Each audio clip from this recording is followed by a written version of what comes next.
governo federal está promovendo a 7ª operação de desintrusão em terras indígenas, desta vez no território Araribóia, no Maranhão. A área contém 150 aldeias, onde vivem mais de 10 mil indígenas. A desintrusão tem o objetivo de retirar invasores e garantir o direito dos povos originários ao território. Hoje nós conversamos com a ministra dos Povos Indígenas, Sônia Guajajara, sobre esse processo de desintrusão. Boa noite, ministra. Boa noite, Mariana. Boa noite, Luciano.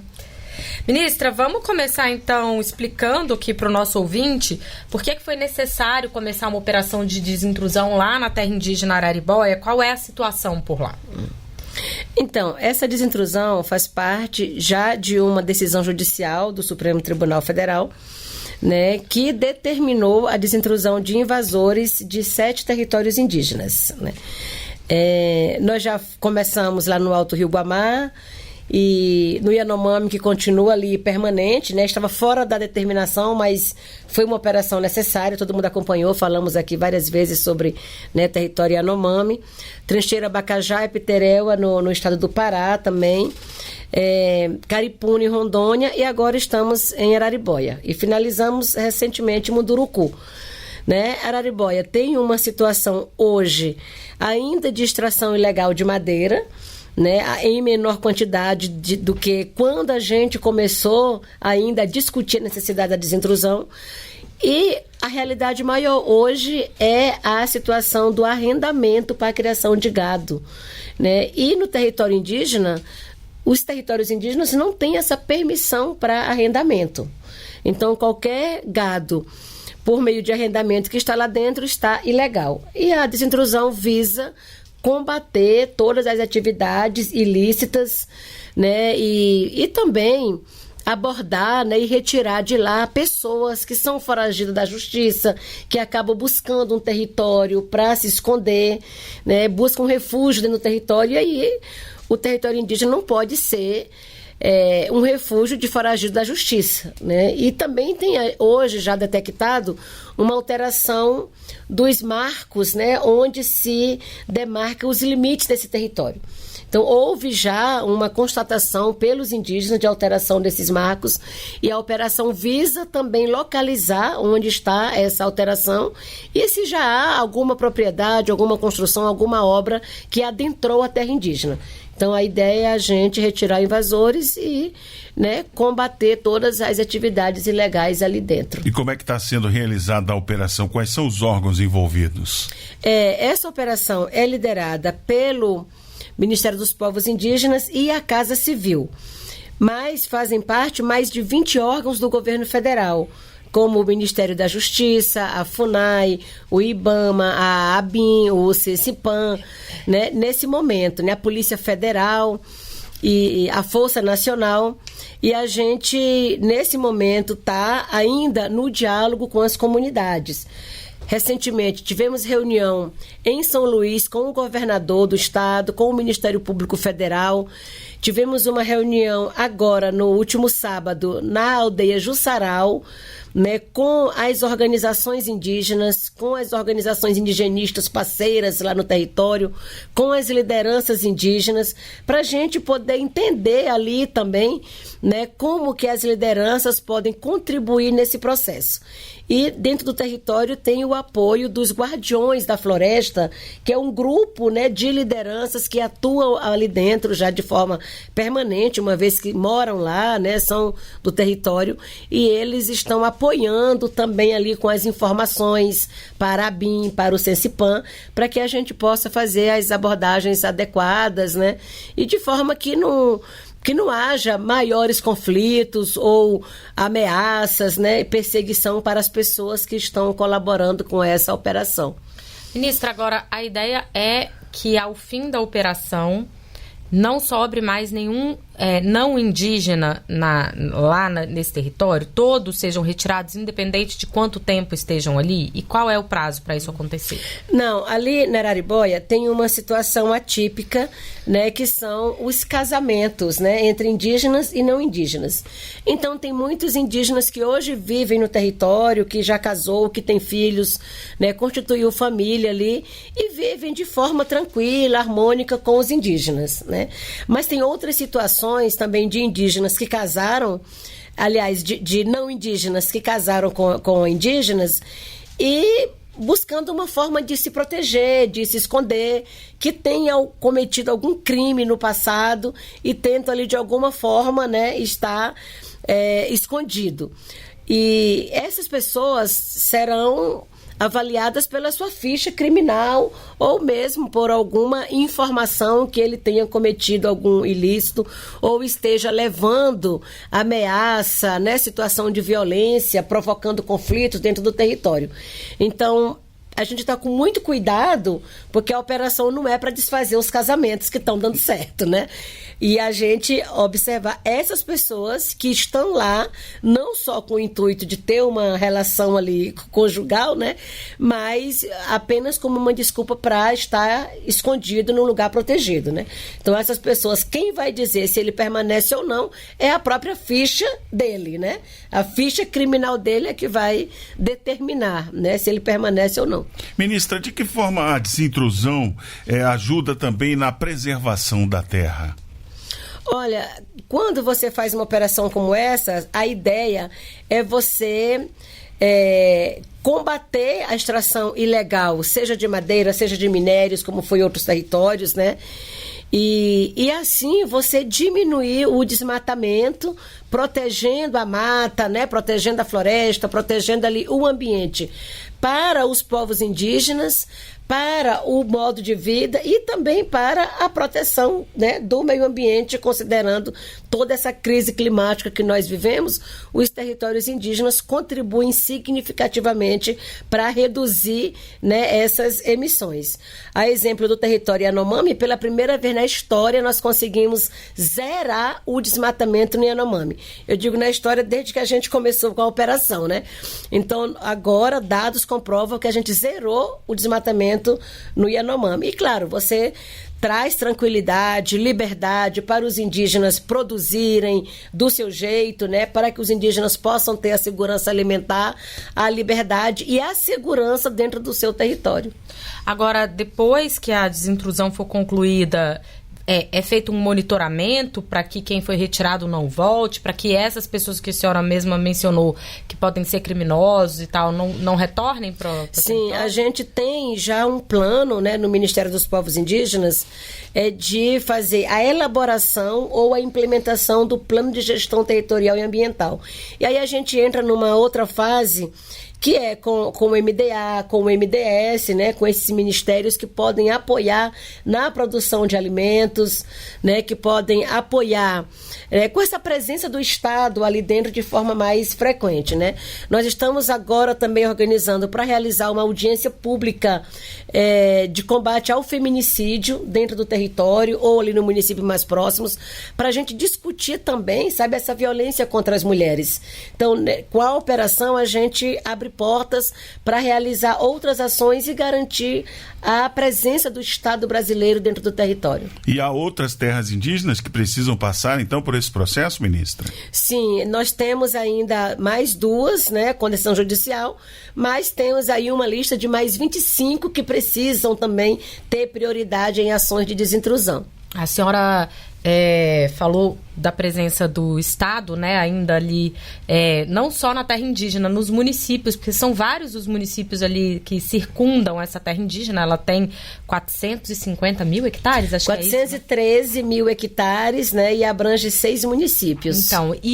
Então esse tipo de ação também ajuda a trazer o próprio Estado para mais perto das pessoas que estão no entorno da terra indígena. Exato, também. Né? E a ideia é essa. A ideia é a gente fazer a desintrusão no território, né, para a gente combater as práticas ilícitas, né, mas também ter essa relação com os municípios no sentido de fortalecer as políticas públicas no entorno e assim evitar o retorno desses invasores para dentro dos territórios. Muito bem, nós conversamos com a ministra dos Povos Indígenas, Sônia Guajajara. Muito obrigado, ministra, pela entrevista ao vivo aqui na Voz do Brasil.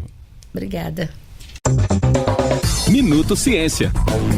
O resultado final da chamada pública do Ministério da Ciência, Tecnologia e Inovação e da financiadora de estudos e projetos que visa estimular o desenvolvimento tecnológico e reduzir as desigualdades regionais foi publicado nesta segunda-feira. Serão investidos R$100 milhões para apoiar a implantação ou operação de parques tecnológicos em 9 estados do Brasil, principalmente nas regiões Norte e Nordeste. Os recursos não reembolsáveis são oriundos do Fundo Nacional de Desenvolvimento Científico e Tecnológico e 17 parques receberão investimentos. Destes, 4 estão localizados no Amazonas, 2 no Tocantins, 1 no Amapá e 1 em Roraima, todos na região Norte. Na região Nordeste, 3 parques estão em Sergipe, 2 em Alagoas e 2 no Maranhão. A região Centro-Oeste terá um parque contemplado no Mato Grosso e a região Sudeste, um no Espírito Santo. Lançada em outubro de 2024, a chamada pública tem por objetivo apoiar a implantação ou operação de parques tecnológicos em estados que não haviam sido contemplados em um edital anterior, de 2021.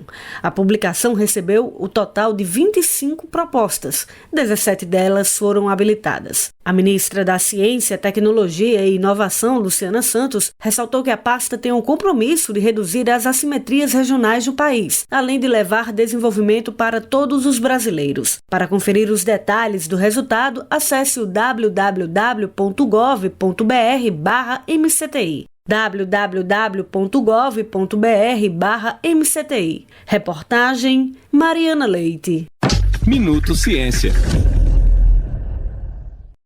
Brasil e Portugal estão juntos na promoção de uma alimentação saudável e na prevenção da obesidade. Um acordo foi firmado entre os dois países nesta quarta-feira, 19 de fevereiro, envolvendo os ministérios brasileiros do Desenvolvimento e Assistência Social, Família e Combate à Fome e da Saúde, com o Ministério da Saúde de Portugal. O acordo tem como objetivo o desenvolvimento de atividades de cooperação das políticas públicas de promoção da alimentação adequada e saudável, com o compartilhamento de boas práticas e experiências. Um exemplo são as políticas públicas em ambiente escolar, que atingem o público infantil. A cooperação entre Brasil e Portugal também deve ocorrer por meio da realização de eventos científicos, conferências, intercâmbios e desenvolvimento de projetos e pesquisas conjuntas. O documento foi firmado no âmbito da 14ª Cimeira Brasil-Portugal em Brasília. As cimeiras são consideradas fundamentais para aprofundar a colaboração entre as nações. Na última edição, em 2023, houve assinatura de 13 acordos e memorandos. Reportagem Érica Braz. Boletim BRICS Brasil. Informações sobre a presidência brasileira do Grupo de Cooperação Econômica do Sul Global. O Instituto Brasileiro de Geografia e Estatística, o IBGE, coordenou a 17ª reunião dos Institutos Nacionais de Estatística dos países do BRICS. A reunião, realizada de modo virtual, teve como objetivo preparar a edição deste ano de uma publicação estatística conjunta para a cúpula de chefes de estados do BRICS, a ser realizada no Brasil nos dias 6 e 7 de julho deste ano. Este trabalho, coordenado pelo IBGE, serve para fornecer uma visão geral dos sistemas estatísticos do BRICS, bem como as informações sobre o estado atual da estrutura de monitoramento para os Objetivos de Desenvolvimento Sustentável, que é um conjunto de metas e objetivos globais para o desenvolvimento sustentável até 2030. Vladimir Gonçalves Miranda, diretor adjunto da Diretoria de Pesquisa do IBGE, explica que o encontro abordou desde o propósito que vai guiar as publicações até os insumos necessários para a sua realização. Na agenda desses 2 dias de trabalho, o que a gente discutiu foram a apresentação do conteúdo dessas publicações, né, o que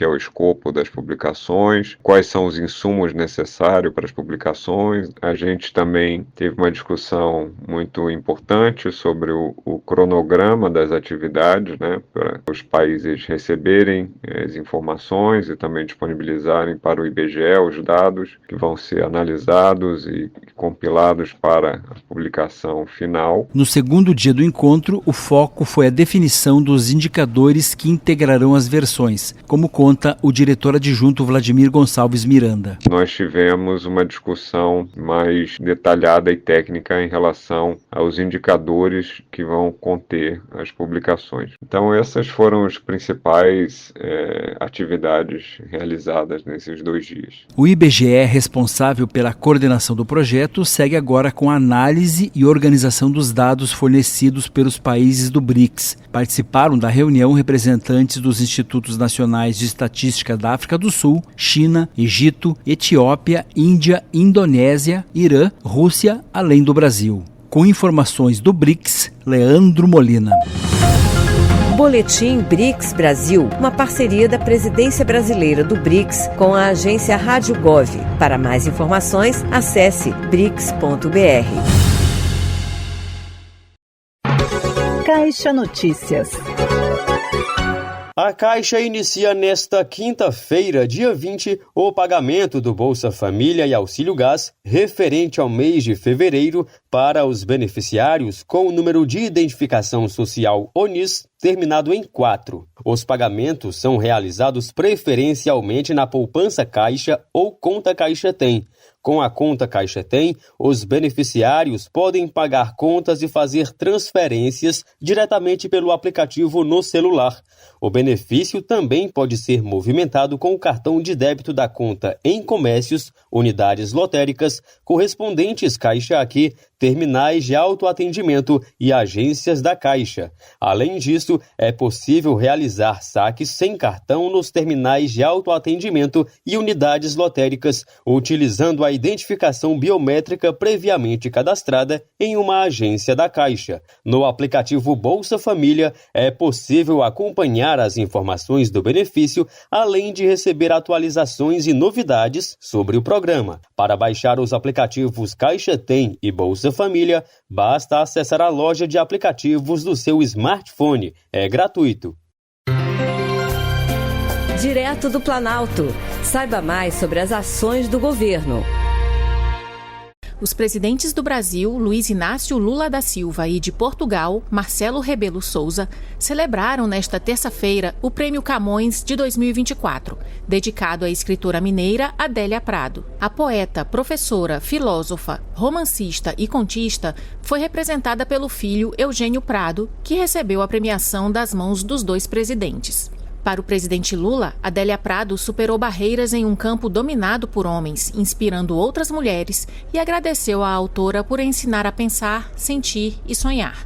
No mundo em que a voz feminina ainda é muitas vezes abafada ou calada, Adélia desbravou um domínio tradicionalmente masculino e abriu caminho para outras mulheres desdobráveis como ela. A obra de Adélia Prado é uma janela para o coração de todos os brasileiros e brasileiras e todos os amantes da língua portuguesa. Uma língua com palavras tão belas e únicas, tão especiais e singelas como saudade, coragem e resistência. Palavras que descrevem a potência de Adélia e a força do Brasil.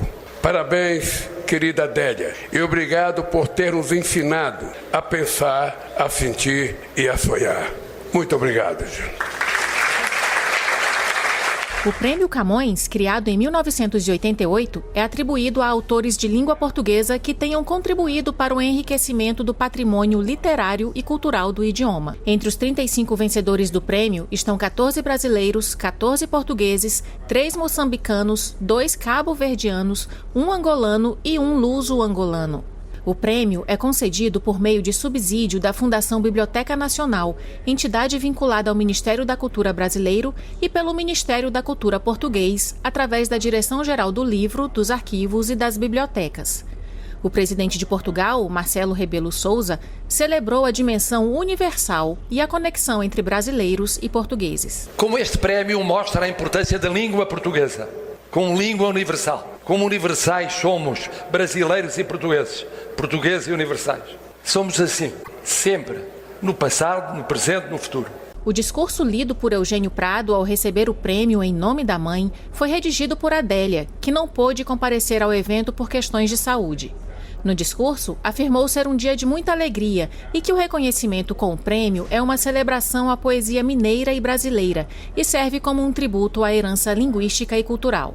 A celebração da poesia é e será sempre sinal de que um povo preserva o tesouro inestimável de sua língua. Vejo este prêmio, sobretudo, como uma celebração permanente do próprio Luís de Camões, que com engenho e arte levou a língua portuguesa a um grau de perfeição inexcedível.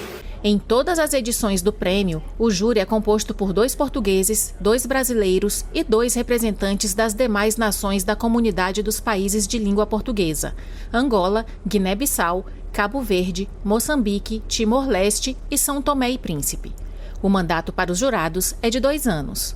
De Brasília, Gisele Brasil. Você ouviu Direto do Planalto. O presidente do Senado, Davi Alcolumbre, disse que é fundamental separar as questões políticas das jurídicas, numa referência à denúncia apresentada pela Procuradoria-Geral da República contra o ex-presidente Jair Bolsonaro e 33 pessoas, incluindo militares, por tentativa de golpe de Estado.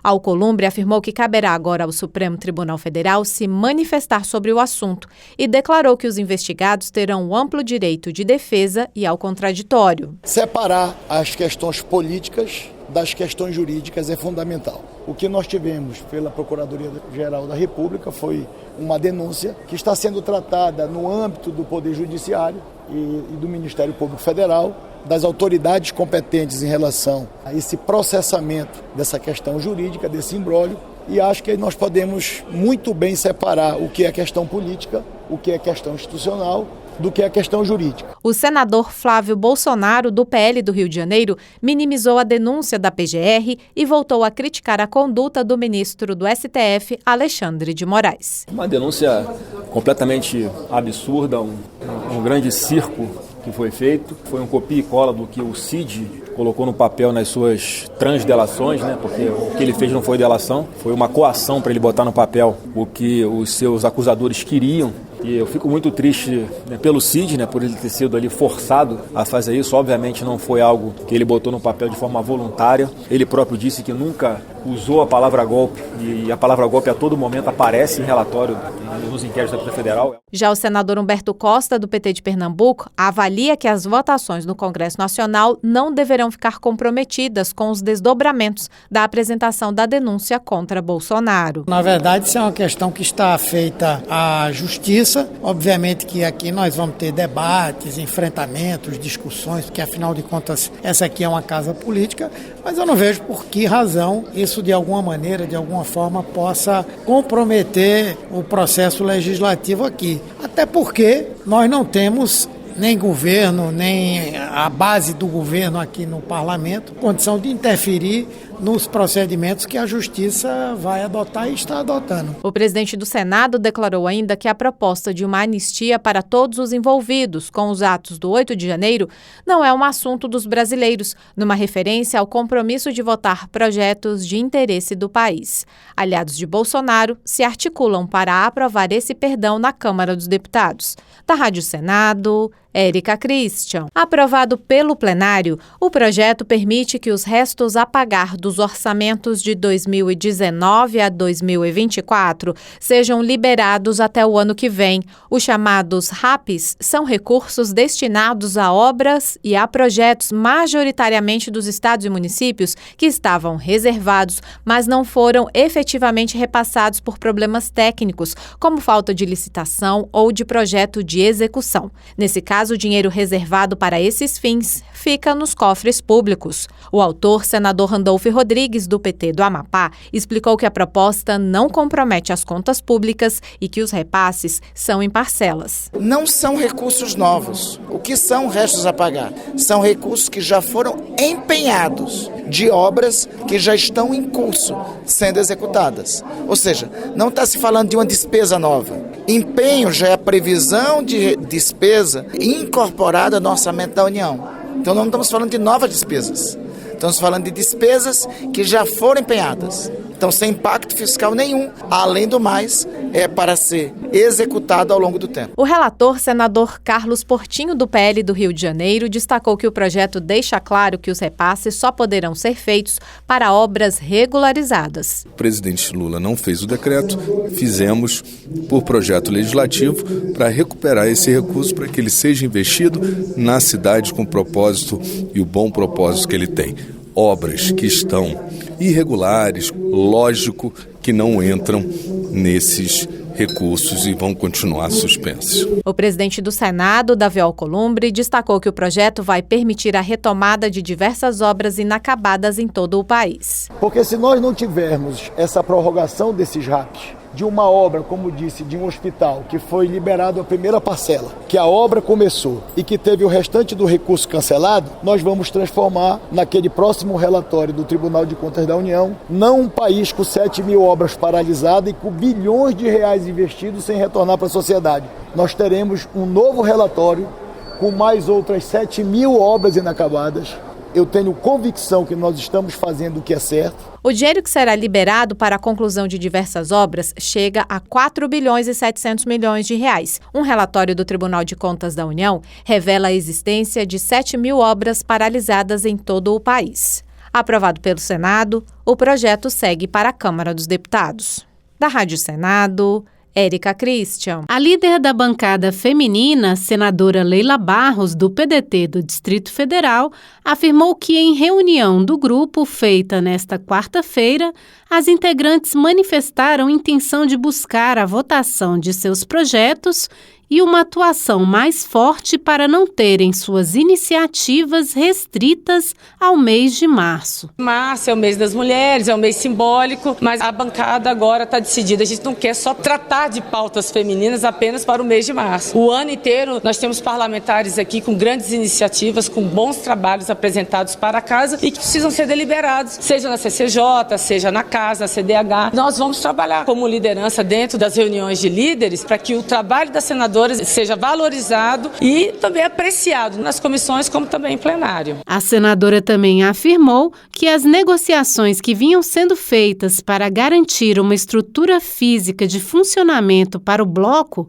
continuam na gestão do atual presidente do Senado, Davi Alcolumbre. A liderança da bancada foi instituída já tem 4 anos e um dos pleitos era a questão de estrutura, de pessoal. É uma bancada com 16 parlamentares que precisa de uma estrutura para comunicação, para fazer a programação. A gente já alinhou com o presidente Pacheco, nós já estamos com as pessoas prontas para fazer o trabalho. E agora nós precisamos de um espaço físico. Não pode a bancada ficar de liderança em liderança procurando um espaço para se reunir. Então, agora com o senador Davi Alcolumbre, ele acordou com todas nós que veria já para a próxima semana essa questão do espaço. Leila Barros informou que fica no posto de líder da bancada feminina somente até o fim de março e que vai buscar a aprovação de propostas que garantam mais estabilidade para o trabalho do grupo, como regras para a sucessão de cargos tanto na liderança como na Procuradoria Especial da Mulher. Da Rádio Senado, Janaína Araújo. O dia 20 de fevereiro foi proclamado pela ONU desde 2007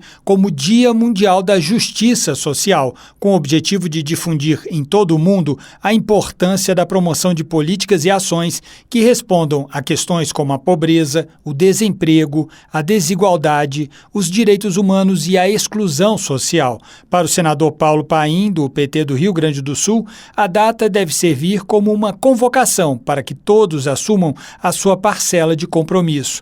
Paim apontou o programa Brasil Sem Fome, lançado pelo governo federal em agosto de 2023, como eixo central das ações empreendidas hoje pelo poder público para a promoção da justiça social em nosso país. O programa Brasil Sem Fome reúne 80 ações e prevê a mobilização da União e de todos os estados e municípios do nosso país nessa verdadeira batalha do combate à miséria.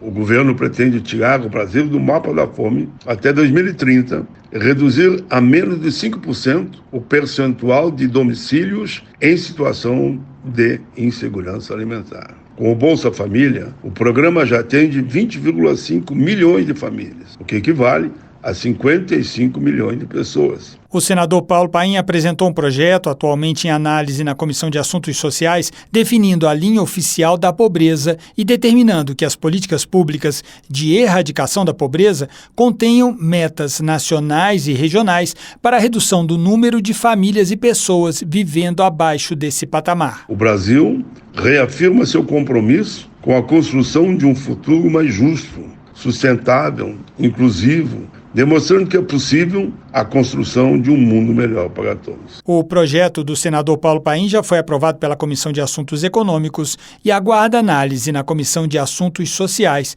em votação final, sem que precise ir ao plenário, exceto se aprovado recurso para isso. Em seguida, irá para a análise da Câmara dos Deputados. Da Rádio Senado, César Mendes. O Senado aprovou nesta quarta-feira 2 medidas provisórias que abrem créditos extraordinários de 6,7 bilhões de reais para o Rio Grande do Sul, que foi atingido por um desastre climático sem precedentes no ano passado por conta de enchentes que devastaram o estado. A primeira MP abre crédito de 5,1 bilhões de reais. Os valores previstos são destinados aos Ministérios da Saúde, da Previdência Social e do Desenvolvimento e Assistência Social, Família e Combate à Fome, bem como ao pagamento de encargos financeiros da União e de transferências a estados, Distrito Federal e municípios. Pouco mais de 4,4 bilhões de reais serão destinados aos precatórios, ordem de pagamento judicial. A segunda medida provisória abre crédito extraordinário de 1,66 bilhão no orçamento de 2024. A maior parte do dinheiro é destinada ao Ministério do Desenvolvimento Agrário e Agricultura Familiar por meio da Companhia Nacional de Abastecimento. São 998 milhões de reais para a formação de estoques públicos de arroz, com o estímulo ao plantio de 500 mil toneladas, e mais 6 milhões e meio de reais para assistência técnica e rural. O senador Paulo Paim, do PT gaúcho, afirmou que a reconstrução do Estado será um processo longo e complexo. Precisamos pensar estratégias e planejamentos, incluindo a reformulação das áreas essenciais, como habitação, colégios, hospitais, fundações, recuperar as estradas, porque como é que uma ambulância vai passar, por exemplo? Fundações que estão em áreas consideradas vulneráveis. Também foi aprovada uma medida provisória que libera 514 milhões de reais para ações de combate ao fogo, fiscalização e recuperação de áreas afetadas pelas queimadas nos 8 estados da Amazônia Legal. Do total, 150 milhões de reais irão para as Forças Armadas e para a Força Nacional. O restante financiará ações da Defesa Civil e de 7 ministérios, entre eles o dos povos indígenas e o do meio ambiente. O senador Eduardo Braga, do MDB do Amazonas, falou sobre a importância da liberação dos recursos. A Amazônia vem sofrendo com o ritmo hidrológico e com estiagens com muita frequência.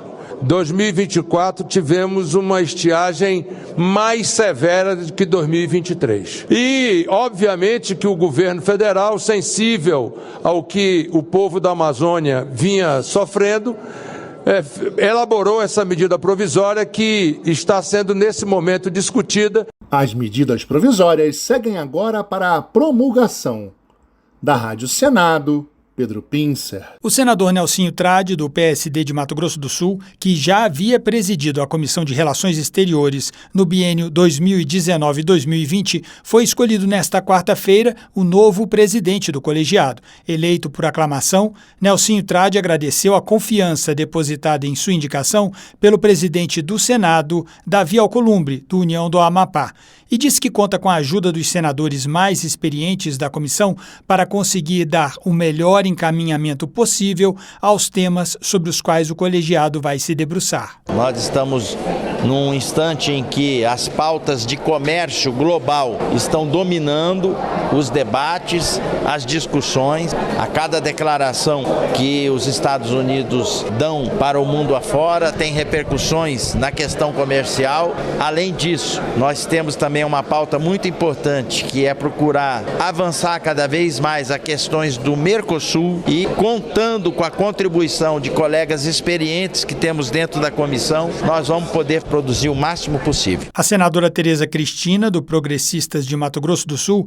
que foi ministra da Agricultura no governo do ex-presidente Jair Bolsonaro, saudou a eleição do conterrâneo para a presidência da comissão e apontou a importância de acompanhar com atenção as mudanças que vêm ocorrendo no cenário do comércio internacional. O Brasil tem que estar discutindo e inserido nessa pauta, nesse debate tão importante para os rumos que o mundo está tomando nesse novo formato da geopolítica que assistimos aí muito rapidamente às mudanças globais que acontecem. O senador Nelsinho Trade preside ainda a representação brasileira no Parlamento do Mercosul e o Parlamento Amazônico, Parla Mais, além de liderar a Frente Parlamentar Internacional do Corredor Bioceânico. Da Rádio Senado, César Mendes. Definidas as presidências e instaladas as comissões permanentes do Senado e formalizados os blocos parlamentares, senadores consideram que o trabalho legislativo se voltará para propostas relacionadas à economia e segurança. O líder do União, senador Efraim Filho, da Paraíba, que também estará à frente do bloco da maioria nos próximos 2 anos, analisou como positiva a definição dos principais cargos nas comissões. O parlamento está consciente que é um ano de muito trabalho, com serenidade, governo e oposição com seus espaços definidos. O presidente Davi foi muito habilidoso nessa distribuição. As comissões são o coração pulsante da casa. Muito que chega no plenário já chega decidido depois de um debate intenso que ocorre nas comissões. Efraim ainda elencou temas prioritários para os trabalhos legislativos. A agenda econômica, sem dúvida nenhuma, continua na prioridade. É um tema que dialoga com a vida real das pessoas, questão dos juros e o impacto que isso causa no dia a dia. Além da agenda econômica, a agenda da segurança pública é um tema que está ligado à escalada da violência que hoje afeta as pequenas, médias, grandes cidades. E é preciso a gente ter uma postura cada vez mais rigorosa no combate à violência e na proteção às pessoas. Já o líder do MDB, senador Eduardo Braga, do Amazonas,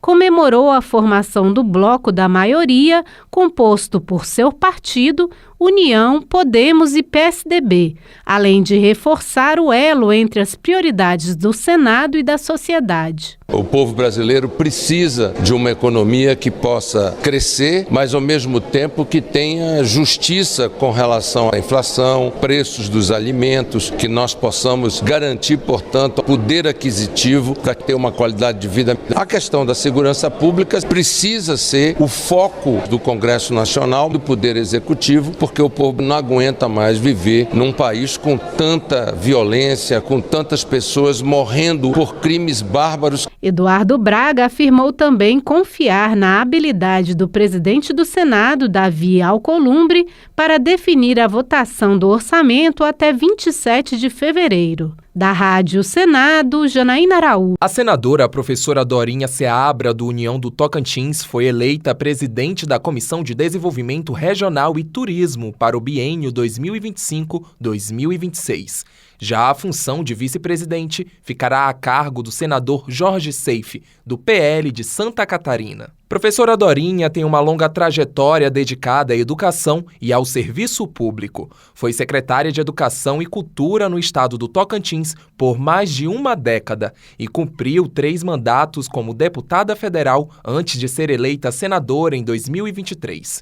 Durante a reunião, Dorinha enfatizou o papel estratégico da comissão nas políticas públicas integradas para promover o desenvolvimento das diversas regiões do Brasil.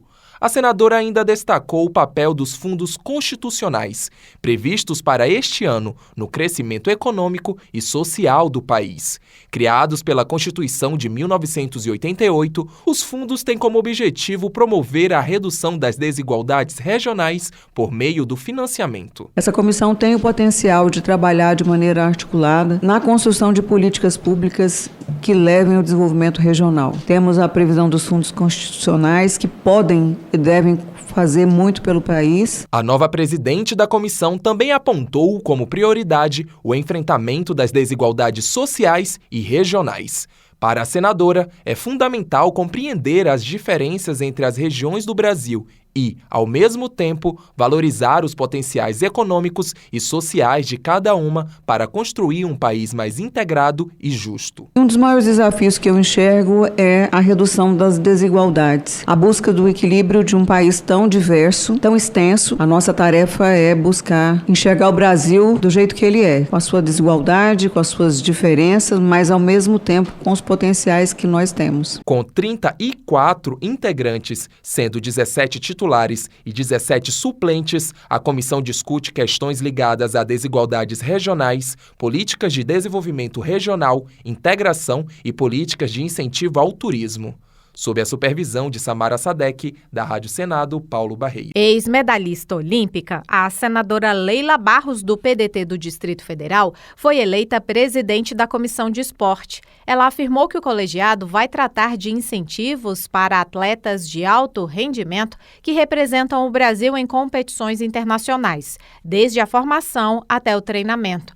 Ela citou ainda como prioridades a implementação de práticas desportivas nos bairros de baixa renda e o incentivo à atividade física para todas as idades. Nós vamos tratar, claro, dos interesses do esporte de alto rendimento, até porque é a ponta da pirâmide e é o espelho para a nossa juventude, mas nós vamos tratar muito do acesso à atividade física, do acesso ao esporte, seja na área educacional, seja nas áreas mais vulneráveis, e precisa se debater também o fortalecimento das organizações sociais, aquelas que de fato promovem o acesso ao esporte nestas áreas que muito não existe à mão do Estado. Já a senadora Damares Alves, do Republicanos, do Distrito Federal, foi eleita presidente da Comissão de Direitos Humanos.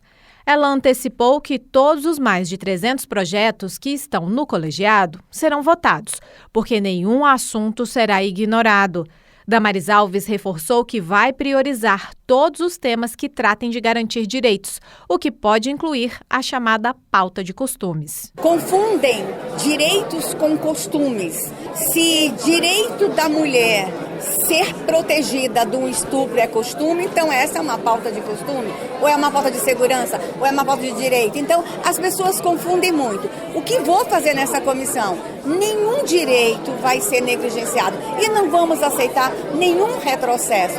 Não vamos aceitar nenhuma violação de direito. Damares Alves convocou a sociedade civil a participar dos trabalhos da Comissão de Direitos Humanos e anunciou que os senadores do colegiado vão visitar hospitais psiquiátricos, instituição de longa permanência de idosos, abrigos de crianças e presídios em todo o país, assim como ouvirem representantes dos mais diversos segmentos da população hoje ignorados. A vice-presidente da CDH é a senadora Mara Gabrilli, do PSD de São Paulo, que defendeu o olhar para os trabalhadores invisíveis e citou como exemplo os cuidadores de idosos. Da Rádio Senado, Érica Christian. Depois de presidir a Comissão de Meio Ambiente no biênio 2019-2020, o senador Fabiano Contarato, do PT do Espírito Santo, foi eleito novamente para o cargo. Ao tomar posse, ele apontou os desafios provocados pela crise climática e destacou o alerta dado pelos cientistas no ano passado de que a temperatura média do planeta já ultrapassou a marca de 1,5 graus centígrados acima dos registros da era pré-industrial. Contarato disse que nós já sentimos na própria pele as consequências devastadoras desse aumento e que estamos ultrapassando agora os limites estabelecidos pelo Acordo de Paris para serem alcançados apenas em 2030. Estiagens prolongadas, enchentes avassaladoras, tempestades implacáveis e ondas de calor extremo ameaçam a economia, desestabilizam a educação, sobrecarregam a saúde e comprometem a produção de alimentos, impactando dolorosamente a todos nós. O novo presidente da CMA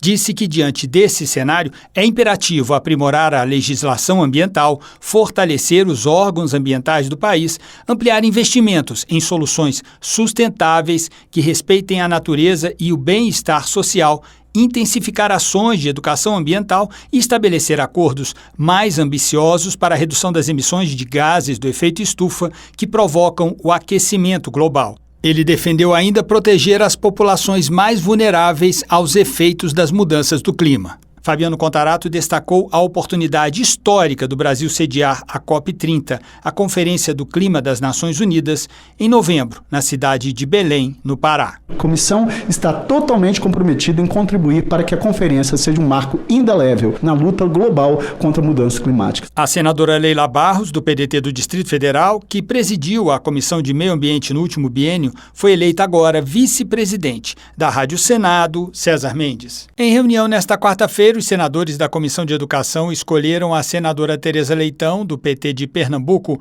como nova presidente. Primeira senadora eleita por seu estado, Tereza é formada em Pedagogia pela Universidade Federal de Pernambuco, fez carreira como professora da rede estadual e foi também presidente do Sindicato dos Trabalhadores em Educação do Estado. Entre as prioridades do biênio, ela destacou a aprovação do novo Plano Nacional de Educação, PNE, e também a atualização do Plano Nacional de Cultura, PNC. Ambos, PNE e PNC, bússolas de gestão para todo o país, são fruto de conferências e da participação social. E neste sentido, vamos valorizar muito a interação com as entidades representativas do campo educacional e cultural em nossos trabalhos nesta comissão. A nova presidente da Comissão de Educação defendeu ainda a valorização de iniciativas como o programa Pé de Meia, que apoia financeiramente 3.900.000 estudantes de baixa renda do ensino médio.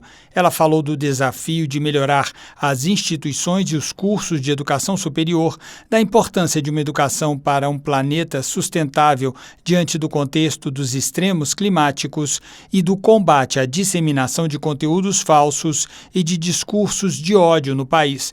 Tereza Leitão se disse emocionada por ocupar a presidência do colegiado e lembrou que o slogan de sua campanha era "Vai ter professora no Senado". Não por uma dimensão individual de Tereza professora, mas por uma dimensão coletiva, de uma categoria que se doa todos os dias nas salas de aula, que precisa de uma formação adequada, de uma valorização que a gente espera que um dia chegue. Tereza Leitão destacou ainda como temas importantes a segurança integral nas escolas, a educação na primeira infância e a proposta de regulamentação do Sistema Nacional de Educação, de autoria do senador Flávio Arnes, que aguarda a análise da Câmara dos Deputados. Da Rádio Senado, César Mendes. Ao contrário do que ocorreu nos últimos 2 anos, a oposição vai presidir 4 comissões neste biênio de 2025 e 2026. O senador Flávio Bolsonaro, do PL do Rio de Janeiro, vai comandar a de Segurança Pública. Após analisar os projetos apresentados ao colegiado, mais de 100, ele avisou que vai colocar todos em votação, incluindo os mais polêmicos. O senador declarou que a decisão, nesse caso, será da maioria, seja para aprovar ou arquivar as propostas. Ao afirmar que vai ouvir as sugestões das forças policiais, Flávio Bolsonaro diz que uma das prioridades é mudar a legislação para impedir a soltura de presos nas audiências de custódia e na progressão de regime. São projetos que vão ali tentar acabar com essas brechas legais que existem hoje, de dar mais ali fundamentos para que os juízes, desde a primeira instância, tenham amparo para manter marginais perigosos mais tempo presos, dificultar a questão de liberdade provisória para aquelas pessoas que são presas e que são criminosos habituais. Apesar de não serem tecnicamente reincidentes, são pessoas que respondem ali por 30, 40, 200 inquéritos ou processos em aberto, ainda nenhum transitado em julgado, mas que a todo momento estão cometendo crimes e rapidamente já estão nas ruas. Eleito presidente da Comissão de Serviços de Infraestrutura, o senador Marcos Rogério, do PL de Rondônia, diz que vai priorizar o setor elétrico, assim como aqueles que estão impactando a inflação, como o das rodovias e dos combustíveis. Ele defendeu discutir a falta de investimentos em logística no país, que significa, por exemplo, energia mais cara e estradas precárias. Mas, ao mesmo tempo, a gente precisa trabalhar projetos de duplicação, cuidar da questão do transporte, o preço do alimento que chega para o consumidor brasileiro, ele é impactado por toda a cadeia de logística. Então, o combustível que o caminhão usa para fazer o transporte do alimento que chega à prateleira do supermercado, vai pressionar os preços. Então, eu acho que são vários temas importantes. Marcos Rogério disse ainda que a Comissão de Serviços de Infraestrutura vai fazer diversas audiências públicas com representantes das agências reguladoras, como a de energia elétrica, de telecomunicações e de aviação civil, com foco no consumidor. Da Rádio Senado, Érica Christian. Boletim.leg. As últimas notícias do Senado Federal para você. Novo presidente da Comissão de Assuntos Econômicos defende corte de subsídios e supersalários. Nós não teremos autoridade para fazer corte nenhum sem enfrentar essa questão dos subsídios. Comissão do Meio Ambiente destaca o papel do Senado na COP30. Eu sou o Thiago Medeiros e este é o Boletim.leg. Presidente eleito da Comissão de Assuntos Econômicos defende o corte das despesas do governo, como subsídios e supersalários. Repórter Marcela Cunha. O novo presidente da Comissão de Assuntos Econômicos, senador Renan Calheiros, do MDB de Alagoas, afirmou que terá como prioridade projetos que reforcem o controle dos gastos públicos. Segundo ele, a CAI pode contribuir aprovando propostas que o governo não teve condições de encaminhar e defendeu a reavaliação de subsídios concedidos à iniciativa privada. Nós não teremos autoridade para fazer corte nenhum sem enfrentar essa questão dos subsídios. Se nós fizermos um corte linear de 1% ou 2%, nós estaremos definitivamente resolvendo o problema do gasto público no Brasil. Como medida para controlar as despesas, Renan citou ainda a redução nos contratos de imóveis da União e o fim dos supersalários. Já a Comissão de Ciência e Tecnologia escolheu para presidente o senador Flávio Arnes, do PSB do Paraná, que destacou o potencial dos avanços tecnológicos nas áreas da educação e da saúde, especialmente no SUS. Na Comissão de Assuntos Sociais, foi eleito o senador Marcelo Castro, do MDB do Piauí, para comandar os trabalhos. O novo presidente da Comissão de Meio Ambiente destaca o papel do colegiado no ano em que o Brasil vai sediar a Conferência do Clima. Repórter César Mendes. O novo presidente da Comissão de Meio Ambiente, senador Fabiano Contarato, do PT do Espírito Santo, destacou os desafios sem precedentes provocados pelo aquecimento global, o alerta dos cientistas do clima sobre a aceleração do aumento da temperatura média do planeta e a oportunidade histórica de o Brasil sediar a COP30 em Belém, no Pará, em novembro deste ano. A comissão está totalmente comprometida em contribuir para que a conferência seja um marco indelével na luta global contra a mudança climáticas. A senadora Leila Barros, do PDT do Distrito Federal, que presidiu a Comissão de Meio Ambiente no último biênio, foi eleita vice-presidente. Presidente da Comissão de Segurança Pública quer votar mudanças na soltura de presos nas audiências de custódia e progressão de regime. E da Comissão de Infraestrutura vai priorizar os temas que impactam a inflação. Repórter Érica Christian. Como presidente da Comissão de Segurança Pública, o senador Flávio Bolsonaro, do PL do Rio de Janeiro, avisou que vai colocar em votação todos os projetos, incluindo os mais polêmicos. Ao citar propostas das forças policiais, Flávio Bolsonaro disse que uma das prioridades é mudar a legislação para impedir a soltura de presos nas audiências de custódia e na progressão de regime. Tentar acabar com essas brechas legais que existem hoje, de dar mais ali fundamentos para que os juízes, desde a primeira instância, tenham um amparo para manter marginais perigosos mais tempo presos, dificultar a questão de liberdade provisória para aquelas pessoas que são presas e que são criminosos habituais. Eleito presidente da Comissão de Serviços de Infraestrutura, o senador Marcos Rogério, do PL de Rondônia, vai discutir a falta de investimentos em logística no país, que significa, por exemplo, energia mais cara e estradas precárias. O preço do alimento é impactado por toda a cadeia de logística. Então, o combustível que o caminhão usa para fazer o transporte do alimento que chega à prateleira do supermercado vai pressionar os preços. Marcos Rogério disse ainda que a Comissão de Serviços de Infraestrutura vai ouvir representantes das agências reguladoras, como a de energia elétrica e de aviação civil, com foco no consumidor. O Senado vai realizar a primeira sessão deliberativa na tarde desta quarta-feira. Os senadores deverão votar 3 medidas provisórias que liberaram recursos para os estados do Rio Grande do Sul e do Amazonas, atingidos por enchentes e seca no ano passado. Também está na pauta um projeto que vai liberar recursos do Orçamento Geral da União bloqueados desde 2019. O dinheiro foi destinado para obras e projetos que acabaram paralisados por não ter sido liberado no ano de sua execução. O plenário ainda vai analisar um acordo internacional do Brasil com a Itália. Outras notícias estão disponíveis em senado.leg.br/rádio. Você ouviu Boletim.leg. Notícias do Senado Federal.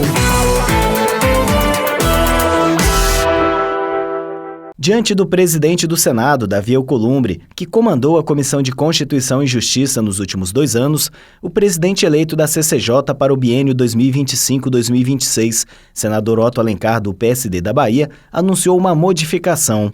Em vez de 10 horas, o início dos trabalhos será às 9 horas das quartas-feiras. E sem prejudicar o que o presidente não leve a mal, eu vou fazer uma grande modificação, presidente, na Comissão de Constituição e Justiça. Ao contrário de começar 10 horas, como era antes, nós vamos começar 9 horas para ganhar tempo. Eu sou do sertão da Bahia, cedeiro, e acordo cedinho, chego aqui 9 horas, serei o primeiro a chegar e o último a sair. O senador Doutor Irã, do Progressistas de Roraima, agradeceu a confiança depositada para presidir a Comissão de Transparência, Governança, Fiscalização e Controle e Defesa do Consumidor e destacou a relevância dos temas discutidos no colegiado. Porque ela tem um papel fundamental de fiscalizar os atos do Poder Executivo e da transparência e auxiliar na governança do nosso país. Já o novo presidente da Comissão de Agricultura e Reforma Agrária, senador Zequinha Marinho, do Podemos do Pará, prometeu empenho na votação de projetos importantes para o setor agropecuário, como a regularização fundiária. São 75 projetos que tratam basicamente de regularização fundiária, um programa que tem que avançar no Brasil. Não dá para se passar a vida toda falando disso sem tomar medidas, né, para que a regularização fundiária aconteça efetivamente, principalmente na região norte. Os vice-presidentes das 3 comissões serão definidos posteriormente. Da Rádio Senado, Bruno Lourenço. O novo presidente da Comissão de Assuntos Econômicos, senador Renan Calheiros, do MDB de Alagoas, afirmou que terá como prioridade projetos que reforcem o controle dos gastos públicos no país. Segundo ele, a CAI pode contribuir aprovando propostas que o governo não teve condições de encaminhar e defendeu a necessidade de reavaliar os subsídios e incentivos fiscais concedidos à iniciativa privada. Não há como falar em corta-gasto sem enfrentar os subsídios. São 643 bilhões. É triste ver esses subsídios, ao invés de serem racionalmente cortados, serem aumentados, como agora aconteceu com a carne. Nós não teremos autoridade para fazer corte nenhum sem enfrentar essa questão dos subsídios. Se nós fizermos um corte linear de 1% ou 2%, nós estaremos definitivamente resolvendo o problema do gasto público no Brasil. Como medida para controlar as despesas, Renan citou ainda a redução de 5% nos contratos de imóveis da União, considerados um desperdício, e declarou que pretende votar o fim dos chamados supersalários, a remuneração acima do teto constitucional para servidores públicos. Ele relembrou que, em sua gestão anterior no Senado, retirou 1.300 funcionários que ganhavam acima do limite permitido. Já a Comissão de Ciência e Tecnologia escolheu para presidente o senador Flávio Arnes, do PSB do Paraná. Para ele, a ciência e a tecnologia são pilares para promover transformações em diversas áreas e devem ter como objetivo final a melhoria da qualidade de vida da população. Destaco que a educação e a saúde, assim como o compromisso com as pessoas mais vulneráveis, como aquelas com deficiência e com doenças raras, sempre estiveram no centro de nosso trabalho. Entre as prioridades, destacamos o potencial dos avanços tecnológicos para aprimorar o Sistema Único de Saúde, especialmente no diagnóstico e tratamento de doenças raras e no fornecimento de tecnologias assistivas para pessoas com deficiência. A Comissão de Assuntos Sociais elegeu o senador Marcelo Castro, do MDB do Piauí, para comandar os trabalhos. A senadora doutora Eudócia, do PL de Alagoas, é a vice-presidente. Castro se comprometeu a trabalhar para fortalecer políticas públicas que ampliem direitos, promovam a inclusão e garantam dignidade a todos. Da Rádio Senado, Marcela Cunha. Entrevista. Populações ribeirinhas, indígenas e quilombolas no Acre estão recebendo serviços do programa Prev Barco, que leva atendimento previdenciário a comunidades isoladas. O Prev Barco fica até este sábado em Sena Madureira e depois vai para outros 2 municípios acreanos, Manoel Urbano e Tarauacá. O senador Sérgio Petecão, do PSD do Acre, acompanha as atividades do programa, que garante acesso a benefícios como aposentadorias, pensões e salário maternidade, sem que os moradores dessas comunidades precisem sair de suas regiões. E vamos conversar agora com o senador Sérgio Petecão. Senador, bom dia. Bom dia, Adriano. Bom dia, ouvintes. É um prazer grande estar mais uma vez aí participando junto com você da nossa querida Rádio Senado, que tem uma audiência maravilhosa aqui no meu estado. Senador, qual a importância de um programa como o Prev Barco para um estado como o Acre, que tem muitas comunidades isoladas? Adriano, inclusive já queria aproveitar a oportunidade para agradecer ao presidente Alessandro Stefanuto, que esteve aqui no nosso estado. Na segunda-feira ele esteve lá no município de Sena Madureira, quando nós fomos dar início a essa ação do governo federal, né, que com certeza vai ajudar e ajudar muito aqui o povo do meu estado. Quero fazer um agradecimento especial também ao prefeito Gerli, lá de Sena Madureira, que botou toda a estrutura da prefeitura à disposição. Hoje, como nós estamos aqui no inverno e chove muito, né, nós temos dificuldade nos portos para acesso das pessoas ao navio, mas graças a Deus a prefeitura de Sena Madureira nos ajudou para que as pessoas tivessem uma certa tranquilidade para acessar ali os seus benefícios. Na verdade, Adriano, esse navio para nós, graças a Deus, eu realizei um sonho, porque hoje aqui no meu estado, e não é diferente em alguns estados brasileiros, nós temos uma deficiência muito grande por conta da estrutura do INSS, que está defasada, né? Principalmente quando se fala de pessoal. Hoje, um cidadão que vem a Rio Branco mesmo, aqui na capital, tem dificuldade em fazer uma perícia, passa 4, 5, 6 meses para poder ter direito a fazer uma perícia e acessar os benefícios. Lá no Prev Barco, esse barco vem do estado do Amazonas, que é fronteira aqui com a gente, né? E eles usam esse instrumento lá na região, porque eles têm muito mais rio do que nós aqui no Acre, mas o cidadão, quando entra ali no barco, ele tem acesso a todos os serviços do INSS, e se ele tiver apto a receber o benefício, ele já sai dali com o benefício no bolso. Então, uma ação maravilhosa. Para mim é muito gratificante ver assim as pessoas felizes, né? E até agradecendo a gente pela essa oportunidade, né? Que isso também não é nenhum favor, isso é nossa obrigação, criar as condições para que as pessoas possam ter acesso aos seus direitos. Ok. Bom, senador, o programa está em Sena Madureira, depois, nos próximos dias, vai para Manoel Urbano e Tarauacá, mas o senhor está querendo que esse programa Preve Barco seja ampliado, a cobertura dele seja estendida aí no Acre. Qual é a ideia do senhor em relação a esse assunto da ampliação do Preve Barco? Adriano, é porque nós temos uma demanda muito grande. Esse problema de Sena Madureira não é diferente do problema lá de Santa Rosa do Purus, não é diferente lá do Jordão, de Marechal Thaumaturgo, de Porto Valdo, que são municípios isolados. Muito pelo contrário, a situação dos municípios isolados ainda é pior, né? É pior, porque eu vou me referir a Santa Rosa do Purus. Você não tem acesso de estrada, ou você vai de avião, ou você vai de barco, gasta 10, 15 dias. Mas as pessoas carentes, as pessoas que buscam esse benefício, são pessoas que não têm recurso para estar pagando passagem de avião.